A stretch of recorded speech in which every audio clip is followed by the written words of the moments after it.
Hey guys, welcome back to the Bible. It's a podcast where we take your questions and our questions and we go back to the Bible and see what God has to say about it. I'm Julietta. I'm Lissette. And I'm Kaylin. And today is the last episode of our 3-part series. And then today is my testimony. So we had Kaylin's first, right? No, Julieta's first, then Kaylin's, and now it's mine. Yes. Lissa has been putting it off. Yeah. I have not been putting anything off. You guys just can't record in the time. It's Julieta. We blame Julieta. Yeah. I'm just kidding. No, I'm just kidding. So we love you. Freshman year is hard. Just wait till your junior year. Who's gonna tell her? Oh, this is the easiest one. Okay. Just wait till you're in college. You just get used to it, and you're just kind of. Oh my gosh! When I hear these stories about college and work, I thought college was gonna be like freedom. Like I could do whatever I want. I mean, you can. No, but I have shackles on my feet from school and work. Bro, I have so much homework to do. It's insane. But it's fine. Yep, it's fine. I have 2 assignments due tonight. Oops. And today I think I failed my bio test, but it's okay because God is good. God is good. Amen. And your grade will still pass. You better. I hope no matter what you're it in is. your freshman year. Yeah, it does not. I was really I studied all of yesterday. I'm sorry. I'm. It's okay. We can have a second part of your testimony. You know what? Never mind. I was just kidding. We'll save it for the next episode. I was just kidding. So that we can see that God is good. Amen. Yeah, she'll tell us what her final grade is after, and if she passed the class, and if she did, it's God's miracle. Amen. Yeah. Okay. Okay. Now on to the episode. Go ahead, Lissette. Okay. I really don't know how to start this one. I'm not gonna lie, but okay. We're gonna jump like a good chunk of my life because, to be honest, it's kind of insignificant. Because it's not important, I guess, not to me at least. But basically, I grew up in Vegas. Everybody knows that. And then I moved here. And when I moved here, started having a lot of issues like with depression and anxiety. I don't know where they sprung up from. Well, I do kind of know, but it kept going on for like ever. It's like, why in the world am I still feeling this way? It kept going on through all middle school, all of high school. And it was just like annoying. It was persistent. I tried everything. Like I never felt like it was going away. I eventually got used to it, adapted to it. And it was like I struggled with it for so long that it just became a part of my life while dealing with it. So I just kind of started ignoring it. And yeah, and it was really weird or confusing for me at least is that growing up with that, I was always I was always at church. I was always doing stuff for church. I was always at Pathfinders. I would come to church, have church lunch, come back for Pathfinders, social, drum corps, whatever it is. Her dad, every time I'm at church, I see her dad here. Like, he's just here. He eats, sleep, repeats Sheila Oaks. Like, I don't know what it is. Anyways, yeah. So that was, like, all of, like, middle school and high school. Well, not so much high school because, life. But all of elementary school and high school when I moved here was just church. Every single Saturday, I was always introduced to the idea of God. Like, I was never, like, taken away from that. Like, it was God every weekend, God every Saturday. And then, like, I went through a lot when it came to that because I knew God on a surface level. It was never, like, yes, like, God knows me, I know God. Like, it was really just what I was told, what I was introduced to, like, my whole life. And I got super frustrated because it's like, why was I feeling these, like, negative feelings at church, too, when, like, I very much knew God, but I didn't know God. I knew of God, but I didn't know God. So, yeah. It's very real. I'm trying to, like, find ways to, like, word everything without just, like, going back and forth. Just say it. But, yeah. So, through middle school, basically, I started to, like, not like coming to church. Like, it's not like I didn't like the idea of God or anything like that. It was so repetitive. Every single Saturday was the same thing. And I was like, well, if I'm not feeling any different with the way that I'm feeling personally outside of church, and I still feel it at church, why even bother going? Like, I didn't like it. I'd rather just sleep all day long. Like, I really didn't like it. I never understood anything that was being spoken of at church. I didn't understand anything. And I felt like all I would do in my free time, like, I would go to school, I would do my sports, and then on the weekend, I would be at Sheila Oaks at Pathfinders. And I didn't like it at all. No offense. But I didn't like it. I don't want to say I hated it because I enjoyed coming to church because I had my church friends. I enjoyed, like, the song service. And song service, even to this day, is, like, my favorite part of, like, church and worship. Me too. It's one of, like, the parts that, like, hits you, like, right? Actually touches you. I feel like I understand the lyrics of the song more than the pastor himself. Oh, yes. Ask me how many times I've cried to worship and not to a pastor. All the time. No, literally. Oh, my goodness. I don't think the pastor's ever made me cry. I think really, actually, yeah. like once or twice. Every Yeah. once in a while it hits. But the worship every time. Somehow. another level. Yeah. Yeah. But also, like, sorry to cut you off in your No, you're story, fine. but like, I feel like a lot of times we're like, like church is shoved down. Not necessarily Yes. Jesus or like religion. It's just church. Like, you have to do this, and this, And and this, people and this. don't like it, and people Yeah. leave church, then they leave God behind. Like, this is such a frequent thing that we see in life. And But a lot. that's whole other episode. I mean, a lot of times, like, we can talk about it on another episode, but a lot of times people like mistake church routine as religion and as a relationship with Christ. And I feel like that's I happened could to go on a a whole lot rant. of Yeah. people. Like coming to church every Saturday and being involved in the church doesn't mean you have a relationship with God Or that you're saved. or that. That's another episode. I could go on a whole rant, but literally that's how my life was. Like, I was so stuck in this routine that I didn't even like it anymore. I was like, okay, like when does this end? Like, Yeah. it's the same. It was so repetitive, and I wasn't even enjoying it anymore. And it was just like, I wasn't really denying God, but I was forgetting about God. Like, I was just kind of like, okay, well, obviously if I'm still battling with depression, I'm still anxious, and I've tried all these things, and if I go to church, I do my duty, and nothing changes, then like, okay, so maybe like something's going on wrong. So for like years, and then I went to high school, and I went to FLA, and I hated FLA. I did not She want to did. go there. I really didn't. I cried about it. I was miserable. I had a hard time with like multiple friends at FLA. Like, I just didn't like it. Like, I felt like that wasn't where I was meant to be. I look back and I still feel like I wasn't meant to be there, but I went anyways. And I I didn't like it. Like, I would wake up, cry, and then go to school. Like, I literally hated that school. Freshman and sophomore year, like, it was the worst thing ever. And I was getting so fed up because now, not only on Saturday, and this is the same thing at Fleece, but I feel like at FLA it's so much more like Intense. obvious and intense. Like, you're dealing with like religious and worship like every single day. Like at Fleece, well, not so much. Like, you have your Bible class, but it was fun stuff. Like, It was more chill. right? And like in McFadden's class, I actually love this, and I feel like if we did it in high school, I would have had such a better understanding when we would have the questions, because I would Oh, never yeah. have a question. But now, like that we're grown, like, you know, Like, now that we can actually process the Bible and stuff. Right? Like, now that, like, we're more open to it, like, the amount of questions I would have thrown into that middle, like, right? It's crazy. it would have been intense. And he had the right concept, but with the wrong age group. Wrong I age group. agree. Like, what are we gonna do with that? some contexts is that our eighth grade Bible teacher? 7th grade. 7th grade Bible teacher.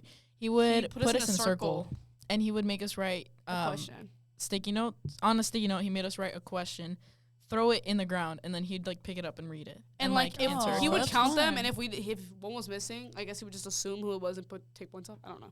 Yeah. He said we would get points for putting in a sticky note, and he would count them. We would also eat food every It was This was what, Wednesdays. Friday? It was all Wednesdays? Wednesdays. Yeah. He would always assign like people to bring food, which top tier idea if anybody wants to do that with their youth. Like, Yeah. food unites. It was good. Food Oh unites my people. gosh, we should do that for off season For idea. a Bible set. Sorry guys, no, we Season can't 2. disclose that yet. Season 2 Off season. is coming. Follow our Instagram. Follow up with our Instagram. Yes, please.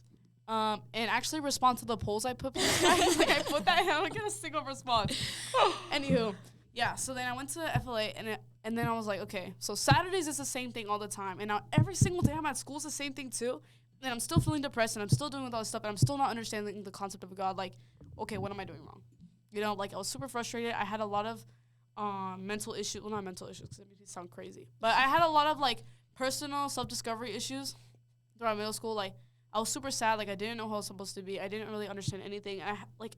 I just felt like I was stuck in the same little box that, like, there was no, like, self-definition in. Like, I was just doing the same thing all the time, and I was like, okay, what am I doing wrong? I never understood Like, what's it. my purpose? Right? Then, junior year, I was in my rebellious phase, I guess. We all It wasn't went good. to It wasn't rebellious good. phase? And then after, I guess. Wait, Yeah. you did too, right? Yeah, but it was not as dramatic as the both of you. anyways, That's Yeah. a topic for a different day. Okay. so throughout that whole thing, it was all my, like, rebellious acts, I guess, was basically just me struggling with the fact that I was feeling the same way no matter what I was doing. And, like, it was just so frustrating because it's like, and I ended up just, like, living with it because it's like nothing fixed it. But it was just so frustrating that, like, I was letting go of God because I was exhausted of doing the same thing over and over again. Like, just because I knew of God, I just didn't know him. And so then after that, all that, I was back in the dumps, like, super depressed, like, whatever. But I didn't really speak up much about it because it's like, I felt like I was sad for the wrong reason. Like, I wasn't ever really upset that I ended up getting in trouble for misbehaving, because that's just the way it is. Like, I chose to do that kind of I chose to misbehave. I get the consequences of misbehaving. So I was never mad at God, which is really weird because, like, typically when you see people, like, around you, like, getting, like, negative consequences for the things that they do, they're always upset. They're like, why did God let this happen to me? Like, but it's like, you did that to yourself. Sometimes we blame every other thing and person instead of Accepting reflecting it and accepting that it was us. Right? Like, we're so quick to not take the blame for our own actions. Like, okay. But that never really affected me. And I feel like that was just part of me actually figuring out how my life was supposed to go. Whatever. Yeah. So then junior year comes around, like, nearing the end of junior year. And I'm like, I'm crying over everything.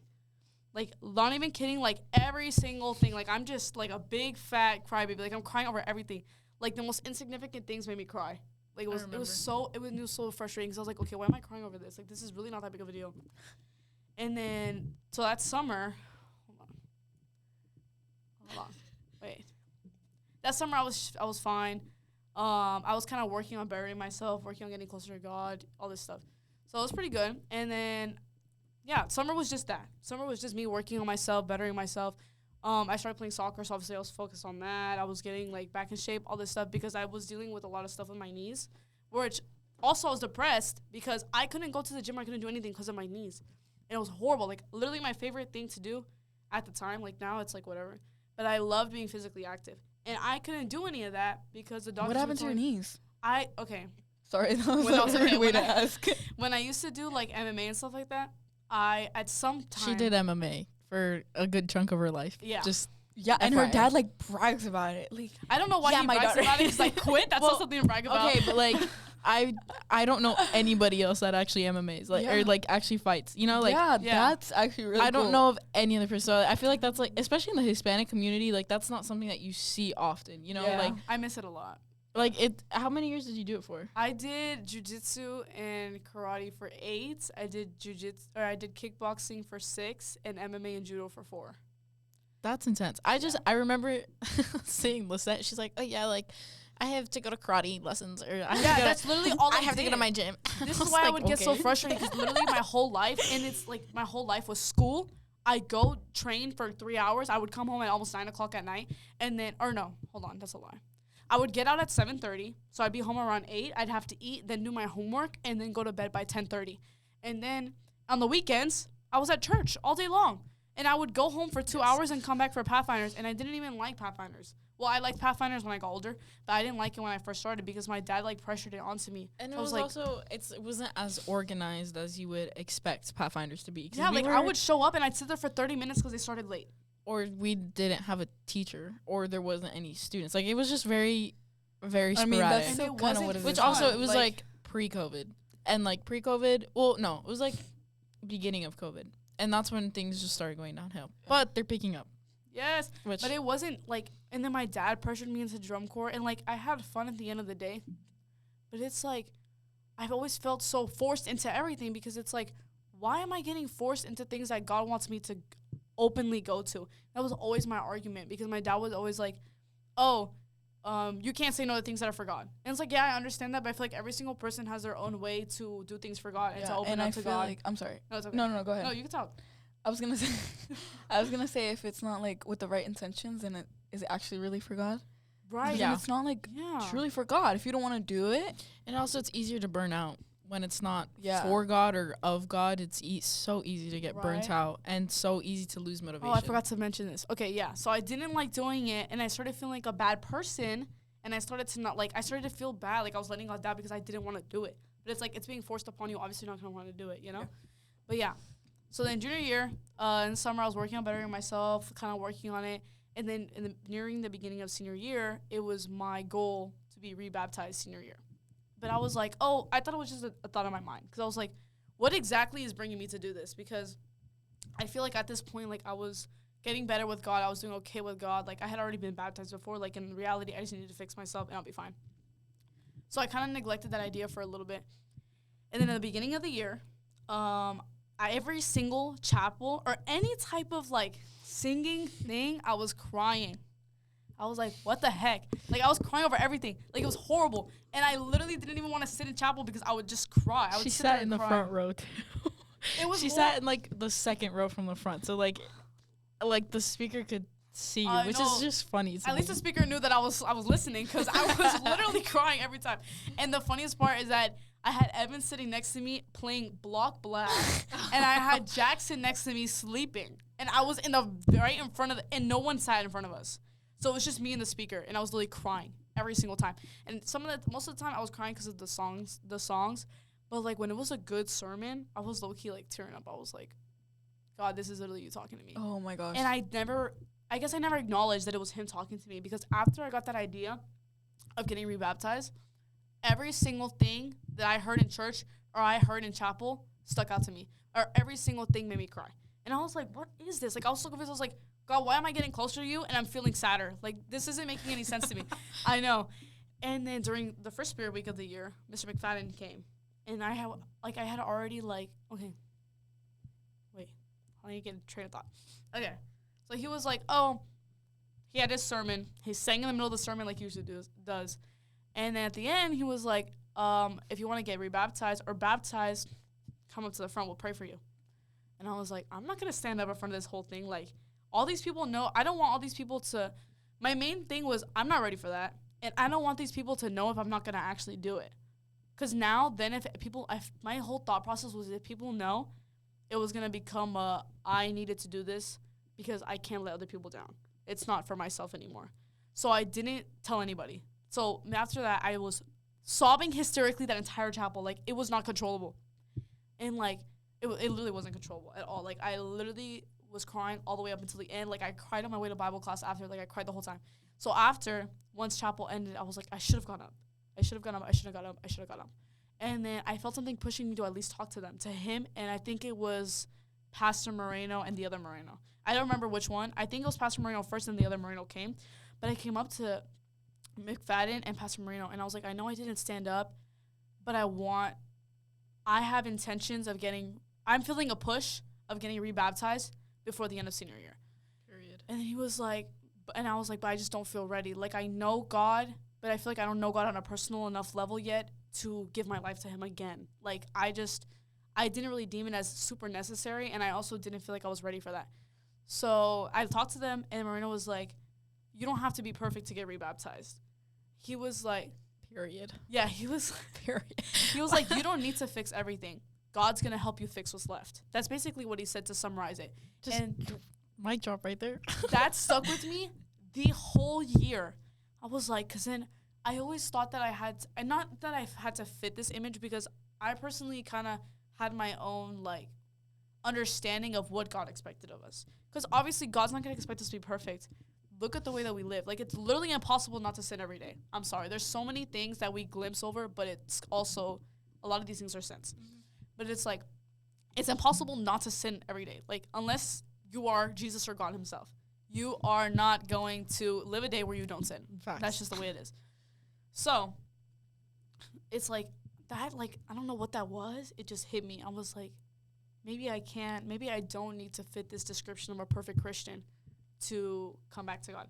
And I also never felt like I was worthy of being rebaptized because I didn't fit any of these, like, extreme testimonies, like, where these people completely hated the church and left the church. Because I never hated the church and I never left the church. I never denied God. It was just, like, I didn't feel like we knew each other. You didn't have a connection. Yeah. Like, I knew of him. I wanted to know him. But I feel like I never took that initiative because of all the things that were going on around me. I never took the initiative to actually get to know him on a personal. Like, yeah, I would fall asleep praying. But was I really talking to God, or was I just talking? Like, see, this is what I tell myself, because I know that I'm telling Jesus about my day. Like, I'm trying to have a conversation with God. I would fall asleep, whatever. You know, you fall asleep.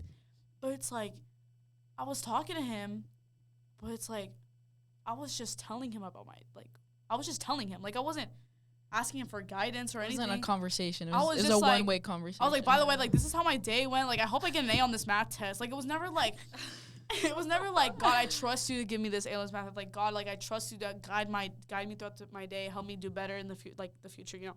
That's never what my conversations were like. So after that, I started like, I don't know what it was. Something in me clicked. And I was like, I can't know God and not show God, you know? So I started like fixing that up a little bit, like, you know, tweaking up my relationship with God. But it's still like every single time there was some type of worship, I was crying. Please keep that in mind. I was crying every single time. Like there was. I remember the few times I preached, like I couldn't look at Lissette because I was crying. I would cry. I remember specifically one time I started talking about Idalia. And I started crying. She had just passed away. Yeah. And I remember I looked at Lissette and I cried. Like, to me, like, I hadn't cried over her death because, like, it didn't feel real to me. And, like, she had, obviously, like, she had been very sick for a long time. And I didn't know her at that level to be, like, I didn't know, like, it. I knew that she knew me since I was a kid, but, like, we hadn't had that relationship, like, leading up to her death. Like, I feel like if my parents cried over, okay, like, they knew her on a personal level. I really didn't. So, like, when I mentioned her, because it had to do with my sermon, I don't even remember what I was saying. I just know it had to do with it. And I remember I looked at you crying. I looked at Jasmine crying. And I was like, well. Jasmine sent me a snap. And she was like, oh, my goodness, bro. Like, I'm crying right now. Literally. And then I cried on stage, which I don't like crying in public. I like crying in my little room by myself. It's like, just so weird how powerful she was that she literally shook the whole church with her death. Absolutely. It's crazy. Like, she was such a powerful and God-driven woman that the fact that when she died, you could notice. And the way that the church filled up out of, like, the people who she, like, touched. It's people we haven't seen in years, people who don't live in Florida came to her funeral because of the impact that she had. Which, that's a whole other podcast episode about. That is just proof that you can show God, like, your impact on people. Right, and it wasn't even like she was preaching or anything like that. Like, she was a typical woman. She did decorations for church, and you could see God through her. Like, yeah. I wish I could be to that level, but that's another podcast episode for another day. That was low-key my goal. Like, I wanted people to really see God through me. So after that, a little time skip through, Pastor Marino was always, like, bugging me, like, hey, when are we going to set up that rebaptism, girl? Like, come on, get rebaptized, like, chop. And I didn't tell anybody about this. Like, I think you ended up finding out, but, like, months later. I think we talked about it. I think we talked about it, like, a Friday night. And Sydney found out because I don't remember how Sydney found out. But then she was like, Lissette, I heard. I was like, yeah. And we talked about it. And I was like, yeah. And then I was like, and I was kind of not always going to her, but I would go with her with a couple questions because I feel like I ended up realizing that she has the same, not issues, but habits I do of crying during church. She was like, yeah, I just cry after in my car, but, like, I want to cry every time. And I was like, okay, because I literally thought I was going insane. I was like, I don't know what is going on. Not insane. Whatever. Literally, and then it's the Holy Spirit. Yeah, I started, like, wanting to seek out God even more. Always wanting to seek out God. Like, I tried to start, which is why we started this, because I wanted to start a Bible study so bad, and it was just I don't know what was going on. It just didn't end up happening. But yeah. Then I had this whole, like, plan in my head. I always wanted my rebaptism to be impulsive because I wanted to feel like God was pushing me to do it because I didn't know if I was worthy of getting rebaptized. Like, that was just my thing. And I feel like if it's planned out, then I feel like I would feel forced to fit a criteria. Mm-hmm. Or I would feel like I have to feel ready for it by this time. So I feel like when it was impulsive, like, that's when I knew, like, God's telling me that I'm ready. I also feel like there's less, like, overthinking involved. Right? Like, I don't even have the chance to back out. Like, I'm already there, you know? Yeah. So, yeah. So then, and I realized, okay, hold on. I'll realize now. Let me just, like, sort of reverse. Basically, what's the camping trip? Prayer conference was coming up. And I was like, I can get baptized at prayer conference. Like, I can do my impulsive baptism. That's all. Like, I can go and walk up to that spring and tell them I'm going to get rebaptized. It's an planned impulsive decision. Yeah. Notice how that wasn't impulsive at all. So I reached out. I got no response. So I didn't go to prayer conference. And I was really upset about it. So I was like, I could have just gotten baptized there. I wouldn't have had to tell anybody. Like, everyone would have thought it was impulsive. Like, this would have been perfect. Like, this would have been perfect for me. And then after I didn't go, I was like, it's a good thing I didn't go. Because when I wasn't ready, that's not impulsive. I literally planned it out in my head, and I expected God to grant me the impulsive thing that I planned out. Like, that's not how that works. So I didn't go. I was super, like, down in the dumps, like defeated about it. I was like, oh man, like now when am I when am I gonna get rebaptized? Because there was never like an open rebaptism like altar like that. Like I could just walk up and be like, okay, rebaptize me right now, Yeah. So I was like, man, I missed my opportunity. Like I was so sad about it, and I like regretted it so much. And then I was like, maybe like I wasn't meant to get rebaptized, or at least right now. So eventually I started slowly letting go to the idea, but I was still crying every sermon. And I was so fed up. I was like, why am I doing this? Like, and it, like, I wanted to enjoy the music. Like, I wanted to do all this, but it was to a point where I wouldn't even sing during songs because I'd start crying. And it's like, but I enjoy singing to the song. So it's like, why am I sacrificing the thing that I love the most during church? Because it brings me, like, sentimental feelings, or I just look sensitive. So, yeah. So then, approaching the end, guys. Then, nearing the end of the school year, Flower Fest was coming up. And everyone was getting rebaptized during Flower Fest. Like, everybody. And I was like, oh, super fire. Like, but I don't want to get rebaptized Flower Fest because it's not planned. It's not what I had ideally in mind. Like, that's not the way I wanted to be rebaptized. Like, I wanted it to be, like, an open thing. Like, I go up, I'm like, yes, like, God's pushing me to be baptized. Like, that was what I wanted. I didn't want to come up to Marina and be like, hey, like, I want to get rebaptized Flower Fest. Where it's, like, in the tank that's preset there, like, where you have to pre-arrange the baptism, Like, that's not what I wanted. That's not what I pictured my rebaptism to be like. And, I mean, at the end of the day, I still kind of got what I wanted. You did. Yeah, I did really get what I wanted. Okay, anyways, yeah. But impulsive? No, it was super impulsive. So I was feeling super defeated about it. I was like, okay, well, I lost my opportunity to get rebaptized. Like, I'm just going to go ahead and surrender the idea right now. And I was kind of forgetting about it. I was blaming myself because I feel like I could have tried harder to go to prayer conference, even though I did exactly what he asked us to do on stage, and I still didn't get a response. But I was like, I was just so defeated. I was like, okay, I'm not getting what I'm asking for. So it's like, okay, maybe this wasn't meant for me. I left the idea alone for a little bit, kept working on myself. No big deal. My relationship with God was still good. I was crying all the time, whatever. So then, nearing the end of the school year, Flower Fest is a big, big topic all the time. And I'm like, maybe I should get rebaptized during Flower Fest. Like, I forgot who was telling me to do that, but I was like, no, I don't want to plan it out. Like, that's not what I want. So I was like, no, I'm not going to do it because then I'm going to have to get baptized in front of all these people that I don't even talk to or I don't even get along with, and they're all going to watch me get baptized. So I just completely sent out the idea. And then the Friday of Flower Vespers. It was during chapel. I remember this. I forgot who was speaking, but he was like, if you're getting rebaptized, talk to me after after chapel. And I was crying. I was like, that's not me. Like, I'm not his target audience. And I was so frustrated because I was like, okay, I could be his target audience, but I'm not. And then I cried the whole time. And and then I forgot who told me that apparently these people who were getting rebaptized had been going to Bible studies the whole school year. And I was so frustrated because I told them I wanted to get rebaptized and not a single person invited me to the Bible study. Damn. I didn't know that. I knew, and I found out the day of. I was like, this whole time I could have gone to these Bible studies and all this stuff. But whatever. I stopped being upset about it, and I thought that was why I was crying. Like, I was like, I really thought that was the reason why I was crying. Because, like, that's the only emotion that was going through my head. Like, I'm upset because I'm not getting what I wanted this whole school year, and nobody helped me get there, even though I told people. Mm-hmm. So I was so frustrated, and then I realized, like, I still got closer to God without the Bible study. So I stopped being upset about it because even if they didn't invite me to these Bible studies, I still found God on my own. So it's not like I really needed to go there in the first place. It would have been nice to go, but I still found my way. So then, I get to Bible class, and I'm trying so hard to hold my composure. And then Josh was like, what's wrong? Started bawling my eyes out, like crying. I was like, I'm just so frustrated because I wanted to do this and this, and no one reached out to me, no one helped me, and now it's too late, and now I want to get rebaptized, and I feel like it's too late because something was pushing me to just do it at Flower Vespers, just do it at Flower Vespers. Like, now right now is your impulsive decision, like, just do it at Flower Vespers. And I'm, like, literally sobbing. And Josh was like, if you want, we can talk to Mr. Hernandez and Mr. Moreno. And I was like, I can't do it by myself. So he literally missed, like, half of his class just to sit there and talk to Moreno and Mr. Hernandez about me. And Moreno was like, let me know by tonight who you want to baptize you and, like, whatever. I just want to point out, I remember you called me after, I think it was after chapel.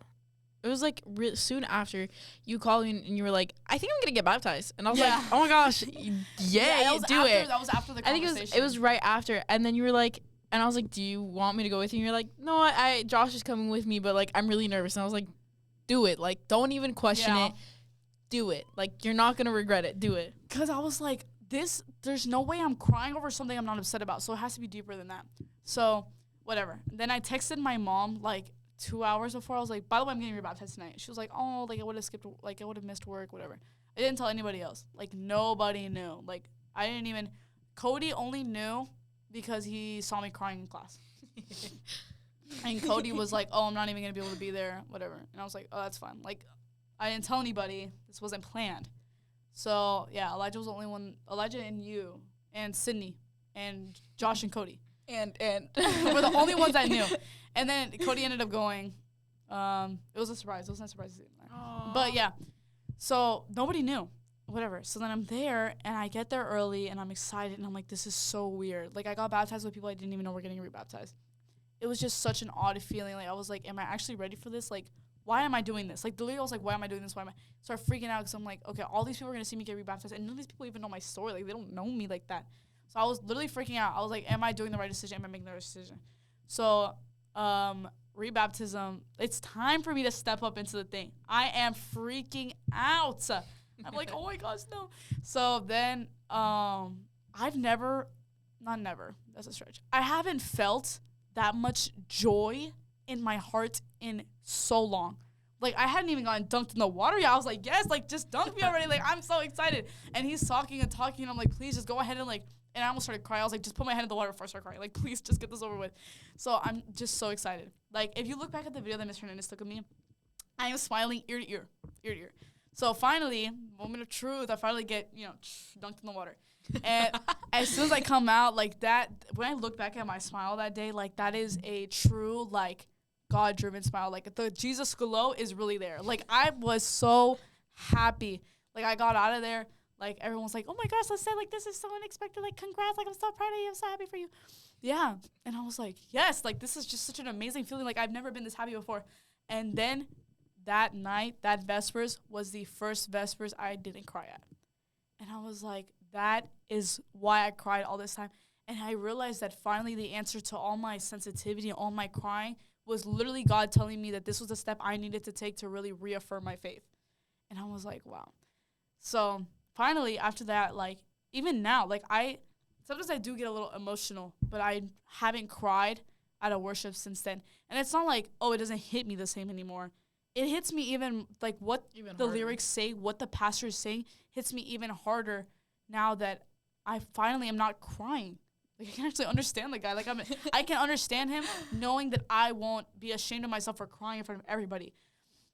So, yeah, after that, it was, like self-reflection. And, like, the Jesus drive is real. Like, when you get that Jesus drive, take advantage of it. Because it's just so different finally going to church and being able to understand and appreciate it without having all these emotions covering your eyes. Like, it's just so amazing. So, yeah, after, like, going to church and a couple more, like, this was, like, right before, this was, like, a week or two before graduation, right? Flower Vespers? Yeah, like 2 yeah. weeks. Still going to chapel after that, like, not crying. Oh, my gosh, really? It was, like, yeah, so. Actually, yeah, it was, like, 2 weeks. It was, like, no, it was the week before final, so it was, like, 2 weeks. Yeah. Or, like, a week. Finally, I could go to Warehouse. I could go to Vespers. I could do whatever without crying. Yeah. Like, obviously, Flower Vespers is a place you cry and ask for forgiveness and fix things. No big deal. Like, obviously, I cried at that. But being able to understand the sermon and listen to the lyrics without crying is so eye-opening. So then, like, for a little bit, I was like, oh, like, I mean, I got my baptism, but was it really how I wanted it? It was exactly how I wanted it, but in God's way. I got the impulsive decision I wanted. I got rebaptized before graduation. I got rebaptized unexpectedly, like, and I felt Jesus pushing me. Like, I got every single thing I wanted in God's own way. And the fact that I didn't realize it in the moment is kind of crazy. But it's just, like, after getting rebaptized, my eyes opened. Like, I realized that all that, like, crying, all that frustration, all that not knowing if I truly know God was because I wasn't listening when he was telling me to take the next step. Which, it's funny you mentioned, because I feel like in all three of our stories, like, you always feel that push, but you ignore it. You don't want to listen to it. You don't want to, because you don't want to make it real. And I feel like it happens quite frequently, like, that you feel that push, you feel it, but, like, we just ignore it. We distract ourselves with everything else. We push it off. Like, we push it off to the next day when, like, no, like, this is your chance. Do Literally, it. Like, don't even question it. We ignore everything because it's not the way we want. Like, Yeah. that's just the way we are. That's literally the way we're, like, trained to be. That's just the way it is. But we ignore so many. Like, I ignored these signs because I didn't feel worthy of it, and that's not how I wanted it. But it's, like, it's not up to me. It's up to God. Like, I prayed to God to give me the opportunity to get rebaptized, and just because it didn't come in the timely manner I wanted doesn't mean I wasn't going to get it. Which also is a proof or a test of patience. Yeah. Because happens a lot. And I hate when people say, like, oh, like, you just have to wait because God's going to give you something bigger. Like, this didn't happen because God's going to give you something bigger. No, I want it now. Like, I want it now. Like, I don't want to wait. But, like, when you go through those experiences and you're able to reflect on it, you're like, wait a minute. Maybe, just maybe, God does have something better for me. And it was like I was growing impatient with myself because I feel like I was holding myself back. But I realized that at the end of the day, God gave me what I wanted. God gave me what I wanted in the way He had it for me. Yeah, and I feel like it felt late for you because it was like right? a week before graduation. Like, of course you're going to feel like, I'm definitely not going to be able to make it. You know, I'm definitely not going to get what I want. But somehow God, like, always shows up. He made it work. You Exactly. put the requirements, He's going to fill it, which It's is like, amazing to me. You do your part, and God will do the rest. And like, actually. honestly, like, those times where you waited, where, like, the answer was no, or, like, where God just didn't, like, things didn't work out, I feel like God was using that as a way to build you as a person and, like, fix you before you even realize. Because I don't know about Julieta, but the girl that I knew my junior year is totally different from the girl that's sitting here today. Because junior year, like, I remember we would have our first period together, and this girl was either crying about, like, just, like, things backing like, into a fence. like, obviously, she had a right to be crying. I will say, like, you did have a right to be crying and to be angry and to be frustrated because it was all these negative emotions all the time. Like, I never had a moment of peace.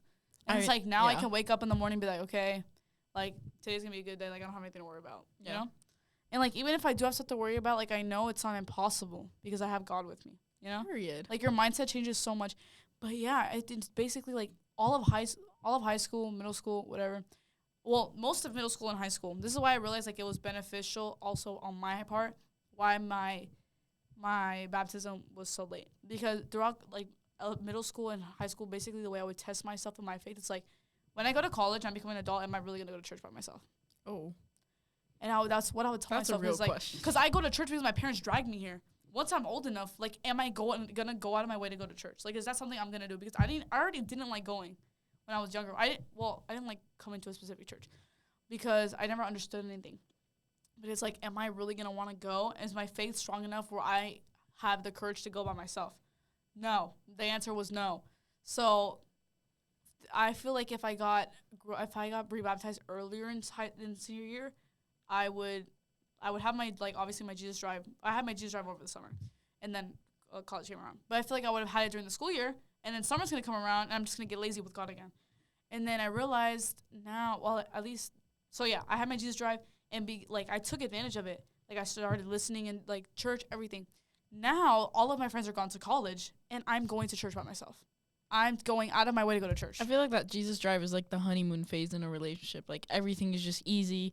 Everything just works. It fits. It's just there. And then things get tough. But that's when you meet God, and then you know that He's there during the tough times. And now times. my life doesn't feel normal when I skip church. Like, the other last Sabbath, and I still feel guilty about it.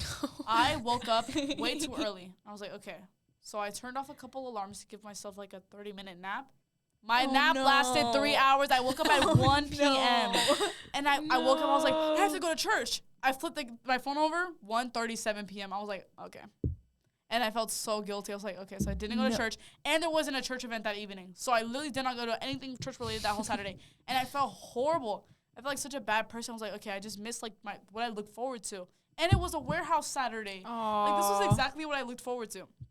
But no big deal. Like, I'm going to church on Saturday. But it's like the fact that now, even now, like, months after that happened, I can still see the long-lasting effects of the time God made me get, like, rebaptized. Yeah. Like, now I go to church by myself. I choose what church I go to. I drive myself to church. I wake myself up to go to church. And the fact that I find pleasure in doing something that I found displeasure doing, like, a year and a half ago, 2 years ago, is so crazy to me. It's a God thing. Because it's like, I never hated church, but I never understood it. I felt like it was such a waste of time. I already like talked to God by myself. Like, why do I need to go to church if all I'm doing is crying at church? I'm not understanding what the guy's saying at all.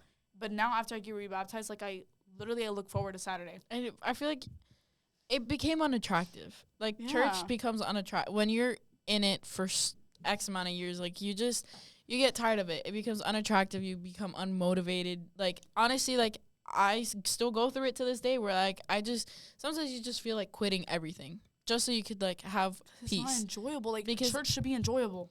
And it's not even God doesn't make it enjoyable. It's just people and situations. I could go on a 30-minute rant about this too, guys. We can. Or you like grow up with it, so it's kind of normalized, and it doesn't feel like Special. Exactly. Yeah. Yeah. Absolutely. It Like, loses its meaning. it does. And that's the dangerous thing about faith and growing up in the church and just getting comfortable in your relationship with God, because you should not be getting comfortable, if that makes sense. Like you should be comfortable going to God and like talking to him every day, like building your relationship, but you should never stop, because if not, you're going to get spiritually like stagnant. Yeah. Like you're just going to stay there.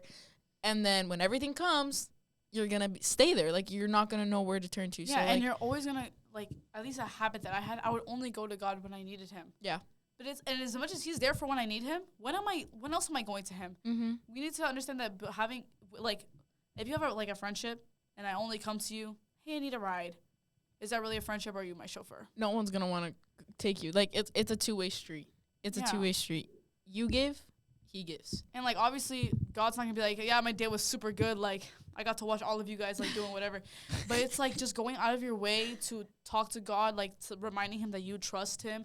Like you don't even have to ask him for help. Like you could be having a fantastic day and be like, hey, guide me through today. Help me get through today. Help me get through tomorrow and future. Like just knowing that you can rely on him even on good days. That's how a relationship works. And praising him constantly. It's all about communication, because even if he's not going to respond in the instant, be like, hey, like my day was great. I'm glad you had like, like he might texting. not like, and literally Hey it might not feel like he's doing that, but he's still responding to you. He's still trying to talk to you to like get like, like he's still trying to communicate with you, but it's all about your openness and how willing you are to listen to him. Yeah. And how willing you are to like actually let him work in your life, because you can feel that push, you can feel that nudge, you can talk to him all you want, but if you're not willing to do what he says, you're cooked. Like there's no point. There is no relationship. Like he's literally poking at you, and that was my problem. Like a lot of the time I didn't understand what he was trying to tell me because I wanted something to go my way, and obviously like fantastic, like baptism, like this is a good thing to happen, but I wanted it to go my way rather than the way God had it set out for me. So it's like this whole time I was ignoring him, pushing me, or postponing something. I was just getting frustrated, or just completely accepting defeat, like this wasn't for me, just because God's timeline wasn't my timeline. Yeah. But that's just not how that works. It isn't. God works on his own time. Yeah. So basically, any message conclude, you want to? Yeah. Hold on. Okay. Basically, after getting rebaptized, I wasn't really disappointed with the way it turned out. I was a little annoyed that it didn't happen my way. But now, like even months later, I'm seeing the effects. So it's like God has everything set out for a reason. And if you're gonna like with me, like I would pray, show me when my rebaptism is gonna happen. I wanted it to happen, always wanted it to happen on my time. So it tested my patience and it made me frustrated. So basically, hold on, I'm trying to think of a way to summarize. I'm still going. Wait. Sorry, guys. Okay. Basically, God is pushing you and God's showing you. But if you're so fixated on something going your way, you're not going to see it. Because I never saw the reasons or understood the reasons why things weren't going my way until it actually happened. Mm-hmm. And it was just, I got so caught off guard because I didn't think hearing about other people getting what I wanted would have torn me up so much. Like, I'm literally actively seeing all these people go up and talk to Moreno because they're going to get the baptism I craved for. And I didn't think it was going to ruin me that bad. And I now realize that all those feelings, they weren't feelings of displeasure or anger with myself. Those were feelings of God's pushing me to do something that he's been wanting me to do, and now's the moment to do it. So I feel like also it's a big thing the way we interpret the things that God shows us. Like God shows us all these opportunities, and then I don't want to say takes him away from us, but that's not what was meant for us. Like, as much as I wanted to go to prayer conference and I didn't go, God didn't intend for me to get baptized there. So it's like I got frustrated, but that wasn't his intention. And honestly, sometimes the best way to interpret it is by prayer, asking him, what do you mean by that? Like, a lot of times you have to, like, pray about it. Like, pray about it, because that's the only way you're going to know. You know, pray and listen. Yeah, with prayer conference, like, I was praying. I was like, yeah, if you want me to get rebaptized, like, let me go. But, okay, why am I giving him an ultimatum? Like, obviously he wants me to get rebaptized, but it's like, if you want me to get rebaptized, I should go there. So then when it didn't happen, that's why I was like, oh, well, then maybe this wasn't what God intended for me. But it was. That just wasn't the timing. So I feel like also when you're praying to God, you have to trust whatever judgment he's going to give you. Mm-hmm. Or whatever he's going to throw your way. You have to trust it, because I was so depressed all of senior year, because I was like, I'm so close to God, but I feel so far. And I never realized that God was putting off this step so that it would give me long-lasting benefits now. Yeah. And I think that all had to happen so that when you did get baptized, it would all, like, fit in and make sense. Yeah. It'll all come together. Yes. And also, I've been wanting to say, like, I went to your graduation, and I didn't know that you got baptized, like, a week before. That's crazy. And, like, I didn't know that. And then also, like, I always, like, since I met Lissette and since I got close to her, I've always seen, like, she wants to, like, get involved. She wants to, like, you know, like, I invited her to my podcast, and I thought that, like, you've already, like, it was a long time. Like, you were already, like, there. You know what I mean? But now that I hear it, it was, like, so much recent. Like, I don't know if that makes sense. Like, right after you got baptized. And so you, like, were so mature spiritually. And, like, I looked up to you. I was like, you know what I mean? No, and it was so recent, too. Like, you're telling me you got baptized a week after graduation, and then I invited you to my podcast, and it was so good. And I was like, yeah, this girl, like, she knows what she's talking about. Like, because, yeah, she's been on that for a while. I didn't know it was that much time. It's been, like, a year? I got rebaptized. It's been, what, like 5, May 11th. That's May 11th, crazy. 2023. And I will say, like, when Lissette talks about God, there's a sparkle in her eye. Yes. Oh my gosh. And that's how you know there's, like, true, like, real love. If that makes sense. And, like, me and Lissette, we have, like, talks, like, car talks. Literally like, today. The whole, yes. We were talking about Revelation. When we did the podcast, we were talking about the body temple, right? Mm-hmm. And that's when you brought up the idea. And we were here ranting and talking about how your body's a temple and stuff. And I was like, it just comes naturally to her. And, like, I don't know. It doesn't feel like, it doesn't feel like. Sorry. I've always been so big on having your own confident, not opinion about God, but perception. So many people are so fixated on the same thing that church tells you all the time. But I'm not saying it's wrong. Like, obviously, like, church is telling, like, they're the ones teaching us. Church is what's teaching us. But it's like, my whole life, I wanted to go out of my way to have an opinion or a perception of something that I can be confident saying it. Like, when we talked about a body being temple, I am absolutely confident in what I think of that. Like, 100% confident. Now, am I correct, or is there something incorrect about what I said? Probably. Somebody will probably think that. But the fact that I can go out of my way and have a confident answer and know that, not know for sure that that's what God obviously agrees with, but I can feel confident in my response that, like, God isn't disappointed with what I'm saying. Yeah. Or even having confidence in God. Yeah. And then even if you say something wrong, like, it's okay. I'm willing to hear, like, what am I saying wrong? Like, you're willing to learn from that. Yeah. And if you never speak out about it, then you're just going to have to learn. Exactly. You're going to have these fake beliefs that you don't even know. But once someone tells you something and you double check with God, then you grow from that. And so it was kind of like she was stepping it forward. She, like, period. I don't know. It was because I had always wanted to, like, speak up about stuff like that. Like, as a kid, I would always, like, think of, after, like, they forced us to preach. Do you remember that thing that we had to memorize? Yes. After they forced us to preach, I would always think, like, because I remember the pastor was like, dang, Lissette, like, good job. Like, you snapped. Like, that was so good. And I was like 12 years old. Like, I don't know what you're talking about. Like, I don't Mine was about marriage. What? That was about how marriage and baptism are linked. Oh. I don't remember what mine was about, but I know if I start reading the script, it's going to come back to me. Like, we had to memorize that. It was like a 3-page thing. Like, you think at 12 years old I'm going to memorize that whole thing? And I did. I did. I remember going to Mika's house and reading the whole thing to her, like, front and back. But, yeah. So that was just something, like, I had always imagined myself doing. Obviously, I've never gone up on stage and preached. But I feel like doing this podcast or like even engaging in conversations like that is my way of preaching or spreading God's word the way that I've always wanted to, or the way that like God's pushing me to. Yeah. You don't have to, which is something that I've had to learn. Like, you don't have to preach in order for for someone to see God in you. Like what you guys were Exactly. saying about this lady. What's her name? I'm sorry. Idalia. Yeah. Yes. You don't have to be preaching. Literally. And you always had that thing for the Bible study. That's why I was like, okay, no, this is like long. Like, you know, she's had her journey. Like, you know, and like the Bible study wasn't even when you got baptized, right? Like the Bible first study one we was did. before.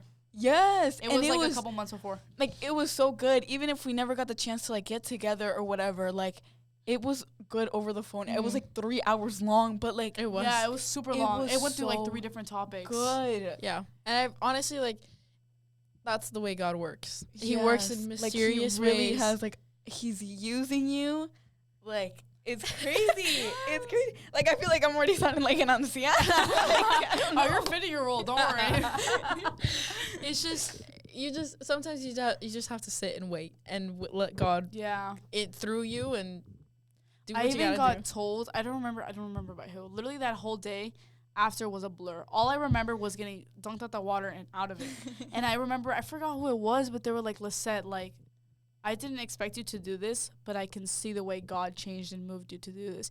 And after that, like, I remember Sydney was always telling me, like, Lissette, I can see God working in you. I can see God working in you. I was like, what are you talking about? Like, yeah, he's working in me, but it's like, how are you seeing that? I act the exact same. Or I, like, talk the same, like, my tone of voice doesn't change. The way I speak doesn't change. My mannerisms haven't changed.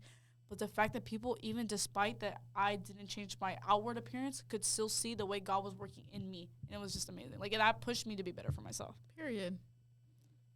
Yeah. It's a pretty long episode. I mean, it's okay. I mean, Yeah. I guess that kind of concludes like our 3-part series, and I hope you guys have been able to get to know us more and like what led us to this Yeah. to this place. I feel like we've all had pretty similar but different stories, and I feel like Yeah. it all like it just I Pulls feel like it pulls together, and I feel like our hope with this podcast is to like truly share what we have learned, share what we have gone through, And help you guys learn. and help someone. Like Yeah.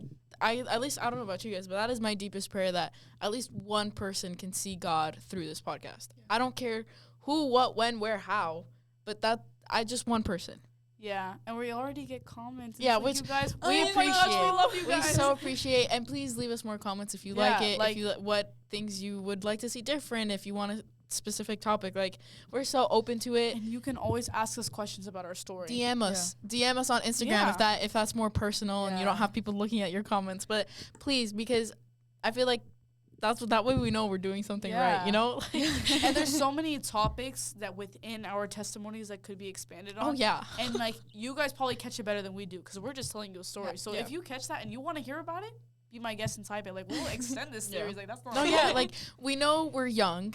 Okay, we know we're young, but we're still like we're haven't gone through growing. a midlife crisis. Yeah, we're growing and we're learning, and we want to grow and learn with you guys. So And our just lives- let us know. Yeah, and our lives are still like going on like Oh testimony. yeah, Yeah. Like recently, I was like, oh, I have- should have waited. I have no, literally, I have more to add to my testimony. Yeah. So like, should we make a 2-part to this Just like series? Moreno would always say, our story is his story. And you even said that too, right? Yeah. Our story is his story. And it's just so crazy that you actively see that. Like, the way you could see God changing people. Yeah. It's like, Absolutely. that we're part of the story he has for us. We you want to know? hear your testimony. Like, please let us Yes. know. But yeah. Yeah. I And guess this will conclude for today. Yeah, This is this pretty will be long. the end. Part two. But please let us know and tune in next time to hear what our next topic is going to be. And follow us on Instagram. It's at Back to the Bible Pod. So Yeah. we hope to see you guys there. Bye. Dip, do the rulutula, and do a flip. I don't know the rest of the song. Why are my keys in the middle of the table? I don't know. Aren't they your keys?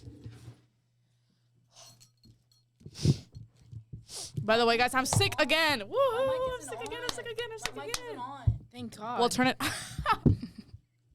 do the we'll turn it on. Is it on? Can you speak into the mic? Hello. Can you hear yourself? I Yeah. don't have my headphones on. Hey there. Guys, tengo so much tarea. Me too. I'm here because I have to be here. Do the rulutula. Are you gonna be able to post this tomorrow? Yes. You're gonna get home and edit, right? It takes 5 seconds to edit, right?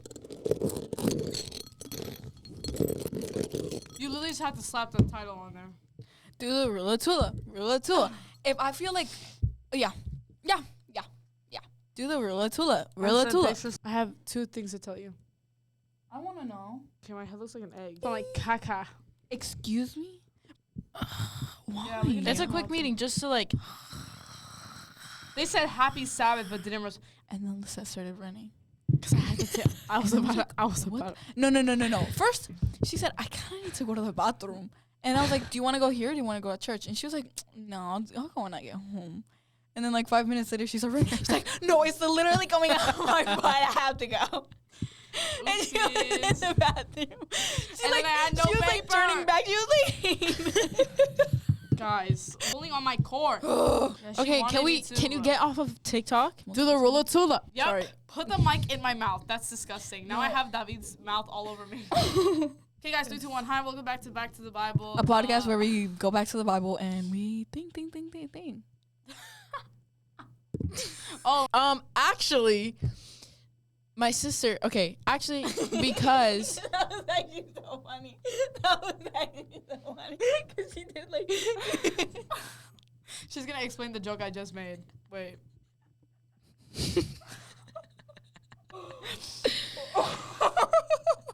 I hate how you thought that was so funny. You didn't see her face. What was your face? What? I hate you. But it was funnier because she like switched out really quick. Anyways, I'm gonna need to pee soon, by the way. We're Costco guys. Of course we. Hold on, I need to take a breath because I'm dying right now. Hey guys, welcome back to the Bible. oh, Okay. So, and you always say I'm the one who messed up. this is my first time. Okay, relax. Is it your first time? Because this is the 11th episode, if I'm not wrong. This is my first time messing up. Thank you very much. Okay. Okay, let's. Okay. Gulp. Okay, guys. 3, 2, 1.